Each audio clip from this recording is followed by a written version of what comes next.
Messieurs, dames, bonjour et bienvenue dans ce nouvel épisode du Nakacho, la quotidienne, émission de décryptage d'actualité dans le but de vous apporter les clés de compréhension sur certains sujets complexes, sur l'actualité économique française ou internationale et quelques types mindset, motivation, évolution. Aujourd'hui, les sujets du jour, ça va être la politique de taxes douanières de Donald Trump aux États-Unis, l'implication que ça a eu avec certains pays, et on continuera ensuite sur un sujet mindset sur comment lancer un projet de zéro quand on a 0 €. Comment lancer à partir de rien et comment essayer de développer quelque chose quand on n'a pas les finances, quand on ne vient pas d'un milieu avec de l'argent ou quand les banques refusent de nous prêter, par exemple. On commence tout de suite donc avec la politique douanière de Donald Trump, un grand sujet économique international pour tous les pays du monde. Depuis son arrivée au pouvoir, depuis son investiture en janvier 2025, Trump a mis en place une politique douanière agressive au possible, avec des taux incroyables. Vous avez la liste qui s'affiche juste là, ou là, je sais pas, mais en tout cas, vous voyez la liste au moment où je vous parle. Je vous donne quelques données. La liste, je l'ai aussi ici. On a eu donc du coup un taux de tarif sur la Chine, donc un taux de douane, tarif douanier sur la Chine de 34%, l'Union européenne de 20%, Taïwan de 32%, l'Afrique du Sud de 30%, le Pakistan de 29%, le Vietnam de 46%, l'Inde de 26%. Ces taux-là, ce sont les taux qui ont été publiés, les tout premiers taux qui ont été proclamés par le président américain Donald Trump lorsqu'il a mis en place cette politique-là. Ces taux-là ont évolué toute l'année au fur et à mesure des négociations, au fur et à mesure des réponses aussi derrière des pays de tu veux nous mettre tant de pourcents, eh ben moi je te mets tant de pourcents aussi, on va pas rigoler longtemps. Donc c'est des taux qui ont cessé d'évoluer, qui ont aussi touché directement le peuple américain, qui ont touché les économies étrangères aussi. Et pour bien comprendre tout ça, donc déjà juste un chiffre, sur le premier semestre 2025, ces taux de douane de l'administration de Donald Trump ont généré 87 milliards de dollars.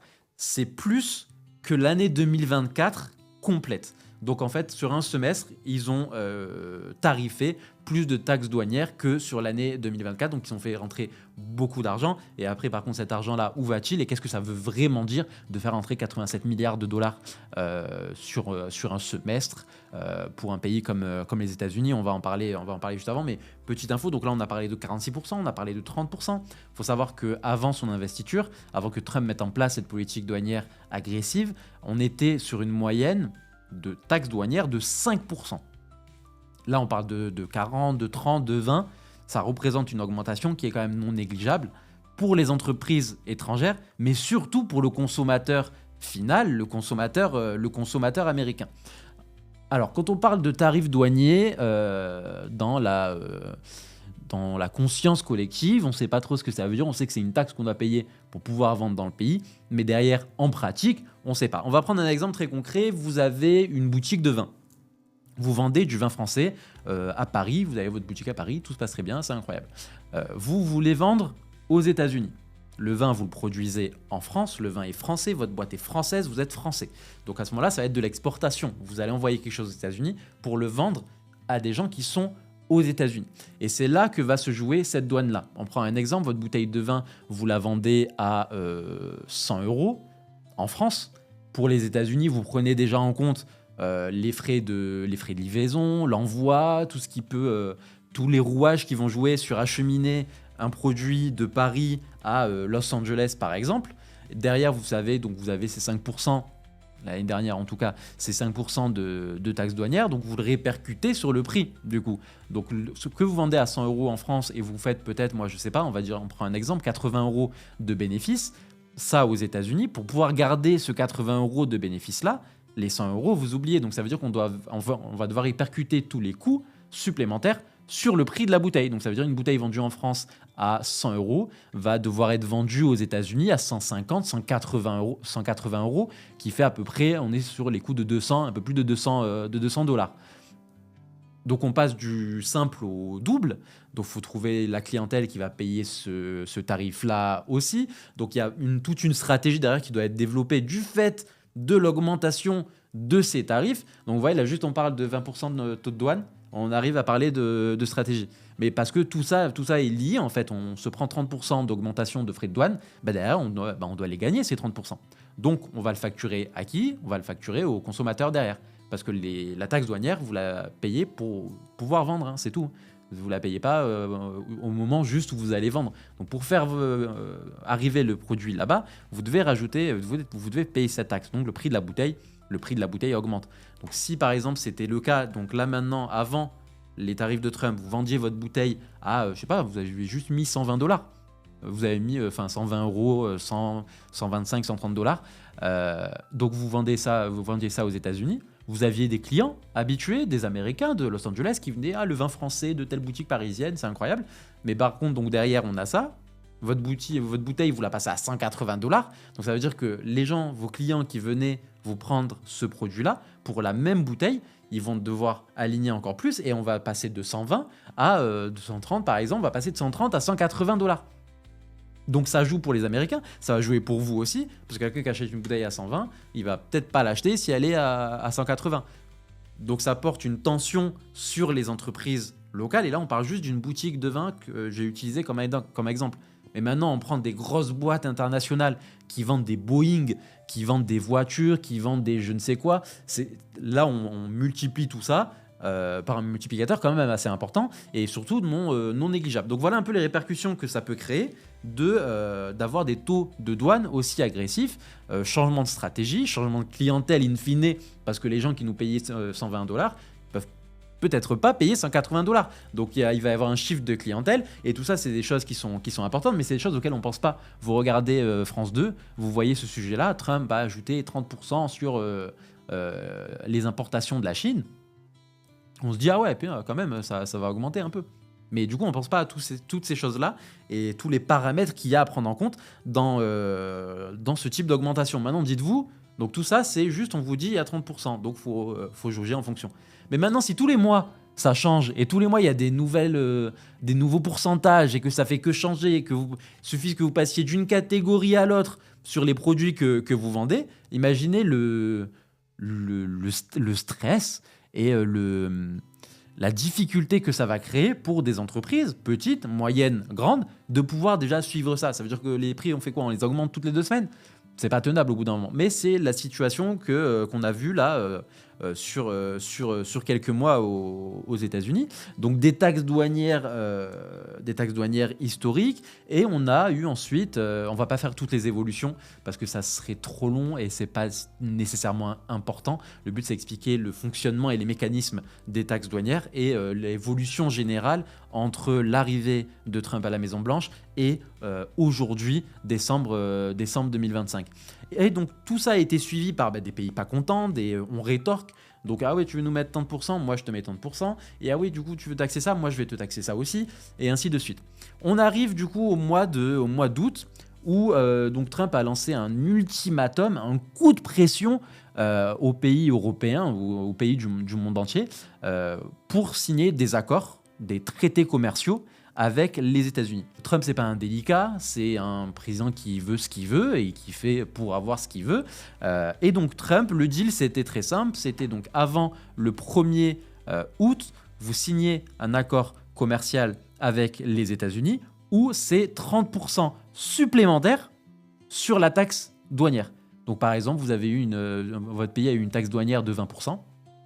Si vous voulez pas faire de deal avec les États-Unis, vous faites pas, vous n'arrivez pas à négocier ou autre, c'est 30% de plus pour ton pays parce que t'as pas voulu négocier. Donc c'est ça le coup de pression qu'a fait Donald Trump. Et après ce coup de pression-là, qu'a fait scandale en France. En France surtout, ça a été critiqué surtout en France. Certains pays d'Europe étaient d'accord, d'autres pas. Sur l'accord Union européenne, le traité commercial Union européenne-États-Unis, qui a été signé, si je ne dis pas de bêtises, au 31 juillet par Ursula von der Leyen, donc la présidente de la Commission européenne, qui est un accord avec les éléments suivants. Donc on a un régime dérogatoire déjà, donc c'est un pourcentage de 15% sur toutes les importations françaises, européennes, aux États-Unis, avec un 0 pour 0, c'est-à-dire que je ne te taxe pas, tu ne me taxes pas. pour les ressources naturelles indispensables, les équipements aéronautiques, les produits pharmaceutiques génériques et précurseurs chimiques. Donc tous ces éléments-là sont exemptés des 15% de tarifs de douane. Donc en fait, nous, on ne taxe pas les Américains ne nous taxent pas sur ce qu'on leur envoie pour ce qui est dans cette liste. On a donc du coup sur les produits énergétiques, pour un accord qui a été fait pour 750 milliards de dollars, donc que l'Europe va devoir acheter 750 milliards de dollars aux États-Unis de ressources énergétiques.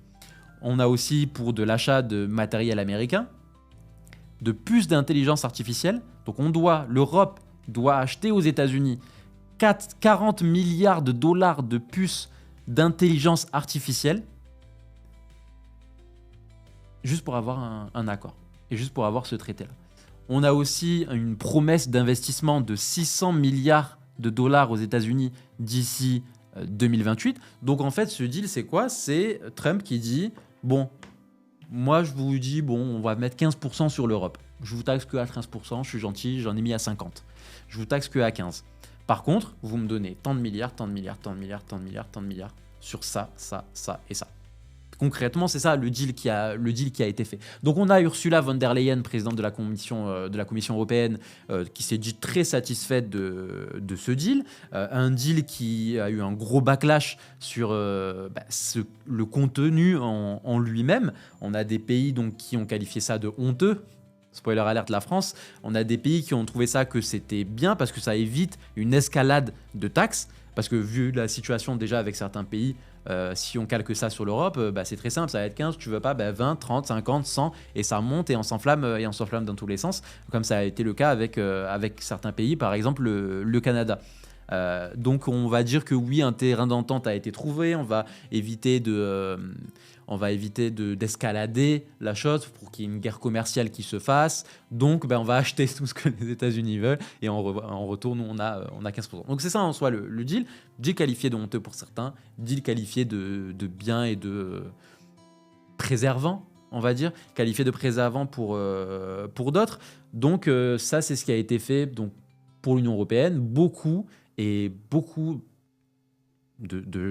gens lambda, de vous et moi, de citoyens, beaucoup d'économistes aussi, jugent que l'Union européenne a été perdante sur ce deal-là, qu'il y a plus de contraintes au niveau de l'Union européenne qu'au niveau des États-Unis pour cet accord États-Unis-Union européenne. Donc voilà, on va voir par la suite comment ça va évoluer, mais en tout cas ça a fait un gros débat, donc ça nécessite d'en parler pour rentrer justement dans ces détails-là. Et sur cet ultimatum-là qui avait été posé par Donald Trump, au 1er août, vous signez un accord avec moi ou sinon c'est 30% supplémentaire, tous les pays ont fléchi, l'Union européenne l'a fait au dernier moment avec cet accord-là qui a été fait au Royaume-Uni. Et il y a un pays qui ne l'a pas fait, qui est le Canada, qui a tenu ferme contre justement ce diktat de douane américaine. Après, il y a eu des négociations, bien sûr, ça n'en est pas resté là. Mais sinon, la majeure partie des pays ont flanchi, qui fait que soit Trump a réussi son pari de faire rentrer de l'argent, de contraindre des unions de pays, des pays, à investir un gros montant aux États-Unis. Ça a été le cas avec des boîtes internationales, ça a été le cas avec des pays où il a reçu en grande pompe pas mal de dirigeants étrangers pour faire rentrer un maximum d'argent dans les caisses des États-Unis. C'était sa promesse de campagne de réduire le déficit public, de réduire la dette publique en faisant des accords ou en ramenant des entreprises étrangères pour faire rentrer de l'argent dans les caisses de l'État. Ensuite, il y a eu la Trump Gold Card, donc on met 100 000 1 million de dollars et on a une carte de résidence permanente aux États-Unis. Donc tous les moyens sont bons pour faire rentrer de l'argent dans les caisses de l'État. On en pense qu'on veut. La preuve en est, le déficit public a été légèrement réduit. On a donc in fine la dette publique qui ralentit pas mal au vu des taxes douanières, au vu des nombreux investissements étrangers. Il a même eu un avion cadeau par les Émirats Arabes Unis, si je ne dis pas de bêtises. Donc voilà, pas mal de choses qui vont influer sur l'économie. Et avec tout ça, on peut dire très simplement que le gagnant, c'est les États-Unis, c'est l'administration, c'est les finances publiques. Le perdant, c'est l'Américain lambda qui va faire ses courses tous les jours, qui voit les prix augmenter d'une façon incroyable. Euh, et petite parenthèse, petite mise en lumière, pour connaître beaucoup d'Américains qui y vivent et qui ont toujours vécu, les États-Unis, c'est pas la France. Nous, on est très bien en France. On a la Sécu, on est dans un pays qui est relativement safe. On n'a pas tant de problèmes que ça. Pas tout le monde est armé. On risque pas de se prendre une balle si on s'embrouille avec quelqu'un au feu rouge. C'est quand même pas mal d'être dans un pays comme ça. Les États-Unis, c'est un pays qui est très différent parce qu'il a son histoire, parce qu'il a sa façon l'American Dream, tout ça. Le pays a été construit d'une certaine façon, il a été développé d'une certaine façon. Mais là-dessus, les Américains, c'est pas comme en France où avec un CDI 35 heures, on peut réussir à payer ses factures. Hein. Je ne dis pas qu'avec un SMIC, on arrive à faire des trucs incroyables, mais en France, si on a un seul emploi, on peut essayer de s'en sortir. C'est compliqué, mais on peut essayer de s'en sortir. Aux États-Unis, c'est impossible. Un seul emploi, c'est pas possible. Si on n'est pas dans la tech à San Francisco, à Palo Alto, là où il y a tous les bureaux des grosses boîtes de la tech, si on n'est pas dans ce secteur-là, si on n'est pas dans un milieu qui génère beaucoup d'argent, où on n'a pas sa propre boîte qui cartonne ou je ne sais quoi, c'est très compliqué aux États-Unis. Et on le voit rien qu'à la télé, le nombre quand vous regardez un film américain où vous avez une maman de 2 enfants célibataires qui a 3 emplois pour pouvoir juste payer les factures et payer la nourriture à ses enfants. Mais c'est pas juste un truc de film, hein, c'est la vraie vie. La plupart des gens là-bas ont plusieurs emplois. J'en connais, j'en ai côtoyé, mais c'est parce qu'ils sont obligés. On prend un loyer français, pour exemple, on prend Paris, un studio, bon là ça a augmenté, on va être entre, si on a de la chance, 800 € et 1200 € le mois pour le loyer d'un studio à Paris. Mais pour la même surface à New York, si vous êtes bien placé, hein, attention, on ne parle pas d'être dans la banlieue ou d'être à 4 heures de train, mais si vous êtes bien placé, la même chose, ça vous revient déjà à 5000 $. 5000 $, on est sur 4000, 4600, 4700 € de tête. Donc on passe de 800 €, 1002 à 4000 là-bas. Plus de 4000 € aux États-Unis. Et les salaires, donc bien sûr, sont plus importants. On gagne facilement du 3000, du 4000 $. Mais 4000 $, un loyer à 4700, on fait comment? Un loyer à 5000, on fait comment? C'est pas possible, on est obligé d'avoir un deuxième emploi à côté. Donc c'est ça la vraie vie, c'est ça les États-Unis. Un exemple sur le milieu de la restauration aux États-Unis. Donc les États-Unis, on a 50 États. Il n'y a pas de salaire fixe, il y a un salaire fixe fédéral, mais ce salaire fixe fédéral-là, il n'est pas sur tous les types d'emplois, il va être que sur certains emplois. On prend les serveurs, en fonction de s'ils ont des pourboires ou pas, on se retrouve à 2,65 $ de salaire minimum de l'heure pour un serveur.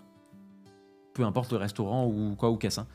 Après, ça va dépendre des États, mais on peut arriver dans des situations où on a 2,75 $, ça fait 2 €, on a 2 € de l'heure. Pour nous, c'est un truc, c'est incroyable, c'est inimaginable, on peut pas penser à ça. Mais là-bas, ça existe. Il faut savoir aussi que sur les pourboires, là, quand vous allez aux États-Unis, les Français, on est très mal vus, hein, parce que les Français mettent pas de pourboire quand ils vont au resto. Mais là-bas, ils sont taxés dessus. Donc Trump a fait la promesse de campagne de supprimer les taxes sur les pourboires et sur les heures supplémentaires. Mais avant ça, un serveur qui travaille, s'il n'a pas de pourboire, donc il a une table de français qui vient dans son restaurant, qui fait un ticket à 1000 $, la table va payer les 1000 $. Par contre, sur 1000 $, là-bas, c'est commun de mettre 20% de pourboire. Ça veut dire qu'on laisse 200 $ de pourboire pour la table. On le fait pas, enfin chacun fait ce qu'il veut. Mais par contre, derrière le serveur, parce qu'il a eu cette table à 1000 $, on estime qu'il devrait avoir 200 $ de pourboire. Qu'il les ait eu ou pas, il va être imposé dessus, il va être taxé dessus. C'est-à-dire que si vous ne laissez pas de pourboire, cette personne-là va être taxée sur de l'argent que vous n'avez pas donné. Donc la taxe Zuckman, on va taxer de l'argent qui n'existe pas. Qui fait que beaucoup de gens qui travaillent dans les secteurs où il n'y a pas trop d'argent qui tourne, on ne laisse pas trop de pourboire, parce que la population, parce que ceci, parce que cela, ça arrive et c'est commun, vous pouvez regarder sur internet, où ces serveurs-là, ils vont recevoir à la fin du mois un chèque et il y a marqué dessus « This is not a check ». Ceci n'est pas un chèque. Et c'est un chèque en fait à zéro. Quand on calcule les taxes, tu as 2 € de l'heure, tu as travaillé tant d'heures, mais tu as eu tant de tables, tu as des tables qui n'ont pas mis de pourboire et ainsi de suite. Hop, on arrive à zéro. Donc je te dois rien, tu me dois rien. Donc tu travailles à moi gratuit. Donc c'est ça la réalité de la chose aux États-Unis. Donc maintenant, imaginez ça. Il n'y en a pas qu'un million de gens qui travaillent dans le service aux États-Unis. Il y en a des millions, des dizaines de millions qui travaillent dans le secteur du tourisme aux États-Unis. Donc maintenant, imaginez ces gens-là et imaginez le prix des œufs, de la farine, de ceci, de cela, qui augmente à cause des taxes douanières de Trump. Parce que les Américains, c'est la même chose en France. En France, on dit le bio, c'est plus cher que d'autres produits. Pourquoi ? Parce que c'est fait ici, parce que voilà, on sait d'où ça vient, on sait le pourquoi du comment. Des autres produits, on n'a pas trop de suivi, on sait pas trop. C'est moins cher, mais des fois, en fonction des budgets, c'est mieux. Donc, on va pas être là à critiquer les gens qui achètent pas du bio et qui achètent pas à des agriculteurs français. S'ils n'ont pas l'argent, c'est pas leur faute s'ils n'ont pas l'argent. Enfin, quoi que si, change d'emploi ou trouve une façon de gagner un peu plus d'argent. Mais ça, c'est un autre débat. Mais c'est pas leur faute s'ils n'achètent pas du bio. Mais ce débat-là qu'on a en France depuis des années sur l'agriculture et le sort compliqué des agriculteurs français, c'est la même chose aux États-Unis. Et c'est exactement pareil. Sauf que là-bas, les salaires, c'est pas du tout pareil qu'ici. Ça peut flancher d'un jour à l'autre. On est taxé sur de l'argent qu'on n'a pas reçu. On se reçoit des salaires à zéro. Si on n'a pas 3 tafs, c'est impossible. Et si on a derrière des augmentations, on a Trump qui rajoute tant de pourcentage, on a ceci, on a cela. Si on est habitué à acheter tel produit qui vient de tel pays, mais que ce produit-là, il a doublé de prix parce que Trump, il a dit hop, pump it up, on rajoute 30%. On imagine un peu le quotidien des Américains. Donc voilà, et c'est encore une fois pour ça que j'ai créé le Nakacho, la quotidienne. C'est que là, on a parlé juste de Trump, il a rajouté des taxes douanières aux pays étrangers. On arrive à parler de quelqu'un qui reçoit 0 € de salaire à la fin, 0 $ de salaire à la fin du mois. Mais c'est un truc, en fait, tout est collé, tout est lié, tout est collé, il y a tout qui va ensemble. On fait quelque chose par ricochet. Après, ça retombe sur qui ? Ça retombe sur les gens d'en bas. Il y a une grande décision qui est prise en haut parce qu'on ne connaît pas trop la vraie vie des gens d'en bas. Derrière, qui va en pâtir ? C'est ces gens-là. Et qui va avoir une baisse de pouvoir d'achat, qui est le cas aux États-Unis. C'est ces gens-là, c'est les gens d'en bas qui vont subir ces décisions-là pourquoi ? Pour des guerres politico-économico-commerciales avec certains pays. Derrière, on va en faire partir son peuple. Après, voilà, c'est un avis, c'est un postulat, c'est de ce qui va découler de ces études économiques. C'est pas juste j'invente la vie, c'est tous ces chiffres-là viennent du gouvernement américain, viennent d'économistes et viennent d'études qui ont été réalisées sur les recettes des États-Unis. Donc après, voilà, faut prendre ça en compte. On a fait des dizaines, des centaines de milliards d'euros sur la taxe douanière, mais derrière, y a ça qui s'est passé pour les Américains. Donc en même temps, voilà, pourquoi on fait quoi en fait ? Et quelle est la vision derrière ces décisions qui vont être prises ? Et pour terminer sur le sujet, on a donc Donald Trump qui a récemment annoncé offrir un chèque de $2000 à tous les Américains, tous les citoyens américains qui sont dans des situations complexes ou qui ne gagnent pas qui n'ont pas un niveau de revenu incroyable. Et en fait, il a utilisé ça pour dire voilà, on a fait beaucoup d'argent grâce aux taxes douanières. J'ai fait rentrer beaucoup d'argent dans mon pays et grand homme que je suis, je vous donne $2000. Mais ces $2000, c'est quoi ? C'est les augmentations des prix, c'est les taxes, c'est ce que les gens ont aligné toute l'année. Et grand prince, on offre $2000. Certains vont le voir comme grand geste du président américain qui donne $2000 à tous les citoyens américains en souffrance. D'autres vont le voir comme de l'hypocrisie de vous m'avez donné tant. Si on fait le calcul là tout de suite sur les dépenses des Américains chaque mois et depuis le début de ces taxes douanières et les $2000, mais on doit même pas être à 20%. C'est sûr qu'ils ont dépensé encore plus à cause de cette taxe douanière, mais grand prince, on donne $2000.